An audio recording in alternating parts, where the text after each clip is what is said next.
Hi అండి. Good morning అందరికీ. మీరు చూస్తున్నారు జెన్నీ ఛానల్. ఈరోజు నేనైతే కర్డ్ రైస్ తాలింపు అంటే పెరుగన్నం తాలింపు వేస్తున్నానండి. సూపర్ టేస్ట్‌గా ఉంటుంది.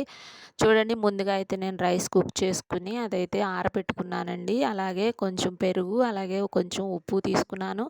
ఈ ఆరిన అన్నంలో అయితే ఈ పెరుగు, ఉప్పు యాడ్ చేసుకుని మంచిగా అయితే మిక్స్ చేసుకున్నానండి. చూడండి, ఇలా మిక్స్ చేసుకుని ఒక పక్కన పెట్టుకోవాలి. అలాగే పోపు వేసుకోవాలండి. అందుకైతే నేను స్టవ్ ఆన్ చేసి పాన్ పెట్టి అందులో ఆయిల్ వేసుకున్నాను. అలాగే ఆయిల్ హీట్ అయిన తర్వాత పోపు దినుసులు, ఒక పచ్చిమిర్చి, కొంచెం కరివేపాకు యాడ్ చేశాను.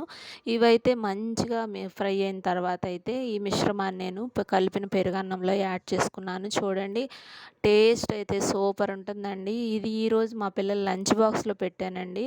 వాళ్ళకి చాలా ఇష్టం అనమాట. ఇలా ట్రై చేయండి. మిగిలింది వాళ్ళకి పెట్టిన తర్వాత మిగిలింది నేను కూడా టేస్ట్ చేశాను. టేస్ట్ అయితే బాగుంది. ఈ వీడియో నచ్చితే లైక్ చేయండి, షేర్ చేయండి, సబ్స్క్రైబ్ చేయండి.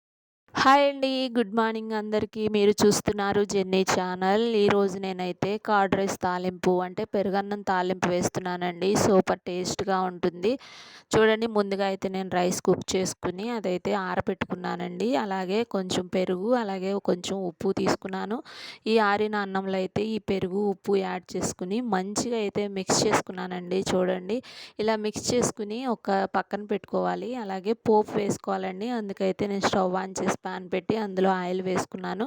అలాగే ఆయిల్ హీట్ అయిన తర్వాత పోపు దినుసులు, ఒక పచ్చిమిర్చి, కొంచెం కరివేపాకు యాడ్ చేశాను.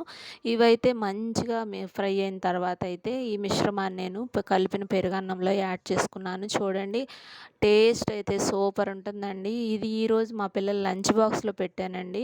వాళ్ళకి చాలా ఇష్టం అనమాట. ఇలా ట్రై చేయండి. మిగిలింది వాళ్ళకి పెట్టిన తర్వాత మిగిలింది నేను కూడా టేస్ట్ చేశాను.